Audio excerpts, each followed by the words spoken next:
नमस्कार. लीड महाराष्ट्र या बातमीपत्रात आपले स्वागत आहे.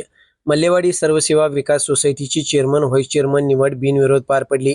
यामध्ये पुन्हा एकदा सांगली जिल्हा मध्यवर्ती बँकेचे संचालक माननीय बाळासाहेब होनमोरे यांचे वर्चस्व पाहायला मिळाले. सोसायटीच्या चेअरमन पदाची निवडणूक बिनविरोध पार पडल्याने पुन्हा एकदा बाळासाहेब होनमोरे यांच्या पाठीशी गाव असल्याचे शिक्कामोर्तब झाले आहे. सोसायटीत भाजपाची सत्ता आहे.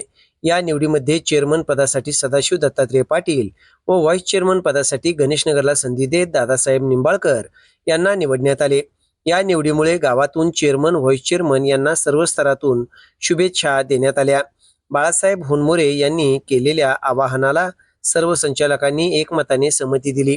कोणतीही निवडणूक न घेता ही निवडणूक बिनविरोध पार पाडण्याचा निश्चय केला.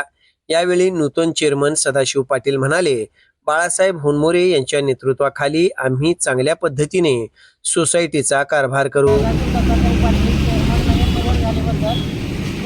बाळासाहेब होनमोरे यांच्या माध्यमातून व सर्व संचालकांच्या बिनविरोध एकमती निवडीतून चेअरमन निवड झाल्याबद्दल अभिनंदन. आज सर्वसेवा सोसायटी मल्लेवाडी या 26-27 सालाकरिता आमची चेअरमन आणि व्हाईस चेअरमन निवड सर्वांच्या विचारानं एकमुखानं बिनविरोध या ठिकाणी पार पडलेली आहे आणि चेअरमन पदासाठी सदाशिव दत्तात्रय पाटील यांची निवड झाली आणि व्हाईस चेअरमन पदासाठी आमचे दादासाहेब बाबासाहेब निंबाळकर यांची निवड झालेली आहे. गेल्या 5 वर्षामध्ये त्याच्या पाठीमागच्या 5 वर्षामध्ये जो आम्ही फॉर्म्युला राबवला तोच आज या ठिकाणी बिनविरोधाचा फॉर्म्युला राबवून सर्वांना न्याय देण्याचं काम या ठिकाणी केलेलं आहे.